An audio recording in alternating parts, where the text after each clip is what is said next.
Buen día, mi nombre es Iliana Calderón, estudiante de Psicología del noveno trimestre. Hoy hablaremos sobre la terapia conductual. Comenzaremos con el fundamento teórico de la terapia conductual. Según Castaneda 2008 plantea que la terapia conductual es definida como una orientación clínica.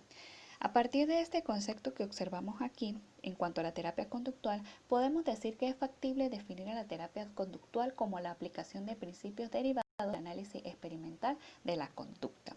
Dentro de las premisas básicas de la terapia conductual encontramos la conducta de desadaptación. Luego, la conducta de desadaptación son hasta cierto grado adquirida a través del aprendizaje. Establece de manera precisa cómo el medio ambiente puede influir en las personas. Implica la especificación claramente definida de los objetivos de tratamiento y hay una adaptación del método de tratamiento al problema del paciente y han sido sometidas a verificaciones empíricas y se han encontrado que son efectivas. Luego, nos encontramos con el modelo cognitivo-conductual. Este modelo une conocimientos de la teoría del aprendizaje con el procesamiento de la información. Partimos de que el objetivo de la psicología es comprender el comportamiento humano y dividimos cualquier comportamiento humano en tres niveles. Está la conducta, el pensamiento y la emoción. Luego, estos tres niveles o con estos tres niveles me lleva al modelo cognitivo-conductual, en el que cada nivel influye en el otro. Son un sistema relacionado, donde lo que hago, pienso y siento influyen en lo que hago, siento y pienso. A partir de allá nos encontramos con aplicaciones a problemas clínicos frecuentes. Entonces, son muchas las razones por las que una persona acude a una consulta, por diversas dificultades, como por ejemplo, problemas para dormir, relación conflictiva con paciente, fumar o comer en exceso, la pérdida de interés por el deseo sexual. Todas estas conductas pasan por un análisis desde el momento en que se inicia la terapia. Es por esta razón que Castañeda plantea el análisis funcional de esa manera.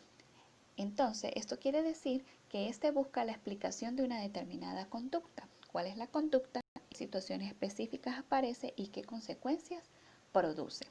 Dentro de los malestares comunes también o dentro de los problemas clínicos comunes tenemos respuestas de ansiedad. Según Castaneda 2008 plantea que la ansiedad podría ser conceptuada como un paquete, dentro de las cuales hay dos terapias o tenemos dos terapias. Está la desensibilización sistemática, que es una técnica dirigida a reducir la respuesta de ansiedad y las conductas motoras de evitación ante determinados estímulos.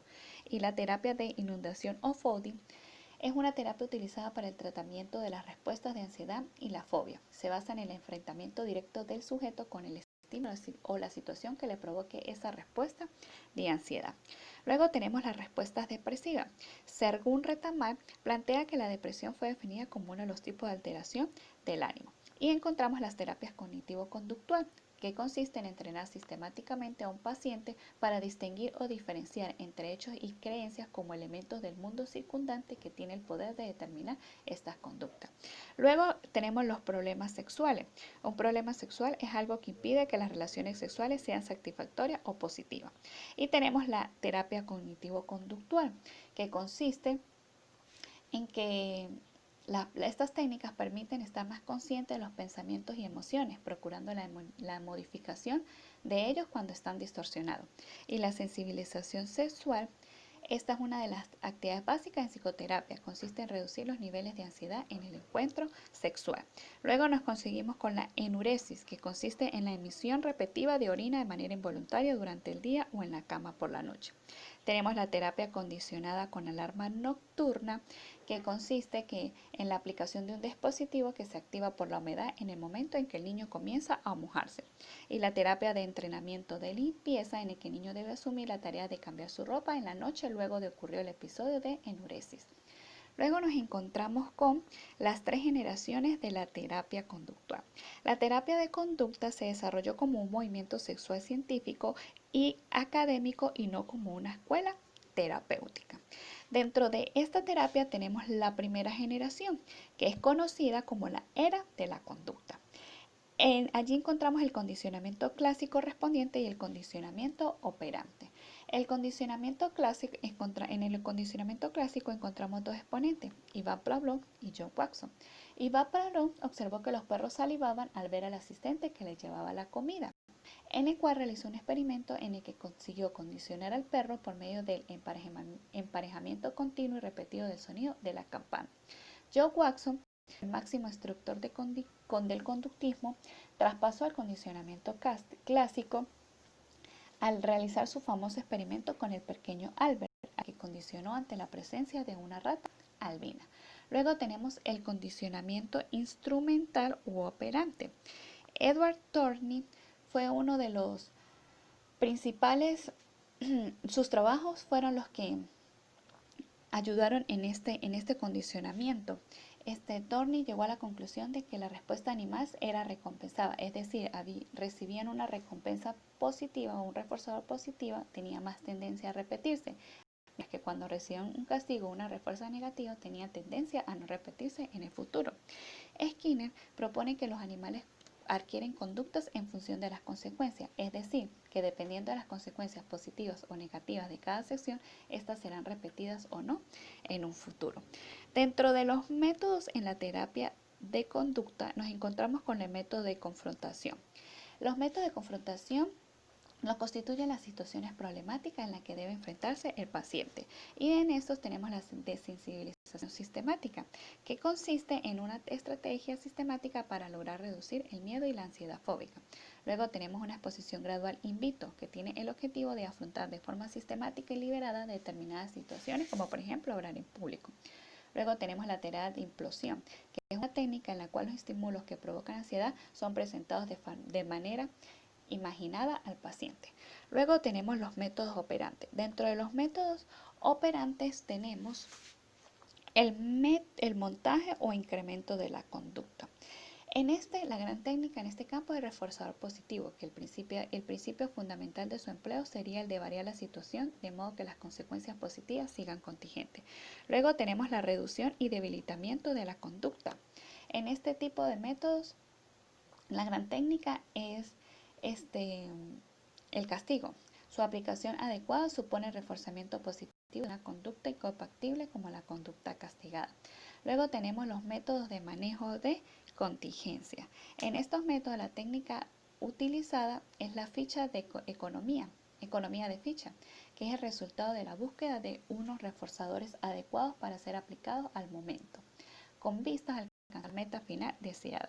Y luego tenemos la estabilización de la conducta, y consiste en reforzar consistentemente conducta semejante a la conducta que pretendemos que el sujeto adquiera y así eliminar mediante la extinción aquellas conductas que se alejan de la conducta deseada.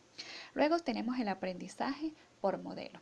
Según Bandura, este aprendizaje ocurre cuando alguien observa la conducta de otra persona y sus consecuencias producen una nueva conducta o cambian su conducta actual siguiendo la del modelo. Luego nos encontramos con la segunda generación o la era de la cognición. En 1960 nacen los primeros intentos serios de ampliar el modelo de estímulo-respuesta por medio del estudio de los procesos internos. Partiendo de estos principios modelos, diversos autores son los padres de las terapias cognitivas que se mencionarán a continuación. Tenemos los métodos encubiertos. En los métodos encubiertos, el hecho central es considerar a las cogniciones como procesos intermediarios entre estímulos y las reacciones observables. Dentro de estas técnicas encontramos el contradiccionamiento encubierto, la sensibilización encubierta y el reforzamiento encubierto. Dentro de los métodos de reestructuración cognitiva, el objetivo que persigue esta técnica es modificar el modo en que interpretamos nuestras experiencias, los pensamientos negativos que nos provocan malestar. Y dentro de las técnicas tenemos la terapia racional emotiva de Albert Ellis, la terapia cognitiva y los métodos de autoinstrucción. Luego tenemos las terapias de habilidades de entrenamiento. Es una intervención cognitivo-conductual dirigida a incrementar las habilidades de un individuo para solucionar sus problemas. Tenemos la sensibilización modificada, el entrenamiento en manejo de ansiedad y la inoculación de estrés. Luego tenemos la solución de problemas. Hay tres componentes: un punto de partida, un estado final positivo y las barreras. Las características de los problemas y de solución dependen tanto del tipo de barreras como del ámbito real del problema. Y finalmente tenemos el autocontrol, que es una secuencia de diversos episodios en el que se lleva a cabo la observación de la propia conducta. Luego se centra en comparar lo que el individuo hace y lo que debería hacer. Y luego se dedica al respeto propio, que induce a elevar la motivación. Luego nos encontramos con la tercera generación o era de la emoción. La continua dinámica entre cognición, emoción y conducta mueven el trasfondo de la tercera generación. Dentro de esta terapia encontramos la terapia de esquemas, que es una terapia centrada en esquemas. Constituye el esfuerzo de integrar coherentemente un grupo amplio de estrategias terapéuticas dirigida al tratamiento de quienes sufren algún trastorno en la personalidad y fue formulada por John. Luego tenemos la terapia dialéctica conductual. Esta